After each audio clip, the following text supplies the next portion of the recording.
পটল ডিম দিয়ে করব যেটা, তাতে দেবো এই যে টমেটো কুচি। এই টমেটো আমার বাগানের টমেটো। বাটনা কী দিচ্ছি দেখো, একটু পেঁয়াজ কুচি দেবো, পেঁয়াজের বাটা দেবো, রসুন বাটা, লঙ্কা বাটা, আদা বাটা, আর এখানে আমার এটা ধনে গুঁড়ো আছে, জিরে গুঁড়ো আছে, আর হলুদ যেমন দেওয়া হয় তাই তো দেবই। জিরে ফোড়ন আর গরম মশলা ফোড়নের পর টমেটো দিলাম। টমেটোটা ভাজা ভাজা হয়ে এসছে। এবার এর মধ্যে দিয়ে দিলাম পেঁয়াজের কুচি।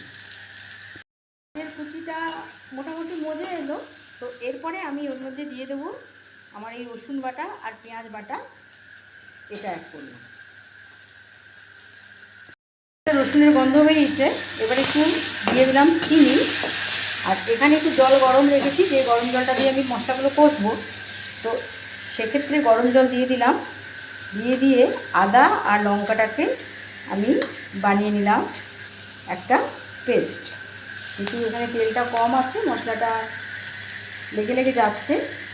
যদি আর একটু তেল দিতাম তাহলে আর এখানে জল দেওয়ার দরকার ছিল না, কিন্তু যেহেতু অল্প তেলে আমি রান্না করি তার জন্যই কিন্তু আমাকে একটু জল দিয়ে মিশিয়ে মশলাগুলো দিতে হয়।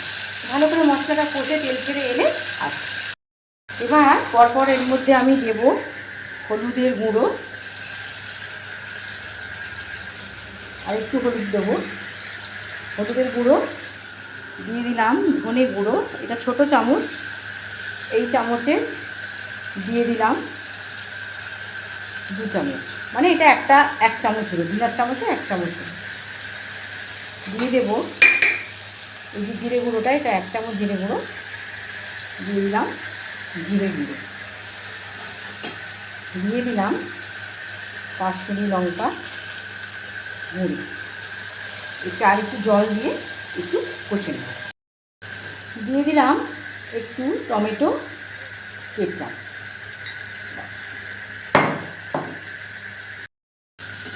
সুন্দর করে আমার মশলাটা কষা হয়ে গেছে। এর মধ্যে আমি দিয়ে দিলাম ডিম, পটল সব দিয়ে দেবো। এটা একটা